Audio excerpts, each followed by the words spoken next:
നമസ്കാരം. മലപ്പുറം സ്റ്റോറീസിലേക്ക് സ്വാഗതം. കക്കാട് ടൗണിൽ അഖില കേരള വടംവലി മത്സരം ഒക്ടോബർ 1-ന്. കക്കാട് ടൗൺ കോൺഗ്രസ് കമ്മിറ്റിയുടെയും യൂത്ത് കോൺഗ്രസ് കമ്മിറ്റിയുടെയും ആഭിമുഖ്യത്തിൽ അഖില കേരള വടംവലി മത്സരം ഒക്ടോബർ 1 ബുധനാഴ്ച വൈകുന്നേരം 7 മണിക്ക് കക്കാട് ടൗണിൽ നടക്കും.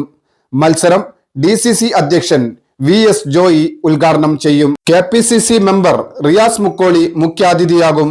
കക്കാട് ടൗണിൽ നിന്ന് കോഴിക്കോട് ഭാഗത്തേക്കുള്ള സർവീസ് റോഡിൽ ഭാരത് പെട്രോളിയം എത്തുന്നതിന് മുമ്പ് പിട്ടാപ്പള്ളി ഏജൻസിക്ക് പിറകിലുള്ള ഗ്രൗണ്ടിലാണ് വാശിയേറിയ മത്സരം നടക്കുക. കാനാഞ്ചേരി റാഷിദ് സ്മാരക സ്റ്റേഡിയത്തിലാണ് മത്സരം നടക്കുന്നത്. കേരളത്തിലെ പ്രമുഖ ടീമുകൾ മത്സരത്തിൽ പങ്കെടുക്കും.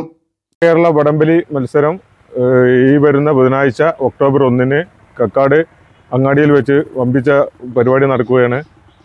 വമ്പം മത്സരമാണ് നടക്കുന്നത്. കരുത്തുറ്റ ടീമുകൾ പങ്കെടുക്കുന്ന അഖില കേരള വടംവലി മത്സരം കാണാൻ കക്കാട് കോൺഗ്രസ് കമ്മിറ്റിയും യൂത്ത് കോൺഗ്രസ് കമ്മിറ്റിയും എല്ലാവരെയും ഹാർദവമായി സ്വാഗതം ചെയ്തു. ഒക്ടോബർ 1 ബുധനാഴ്ച വൈകുന്നേരം 7 മണിക്കാണ് മത്സരം. Post number V/HW 25.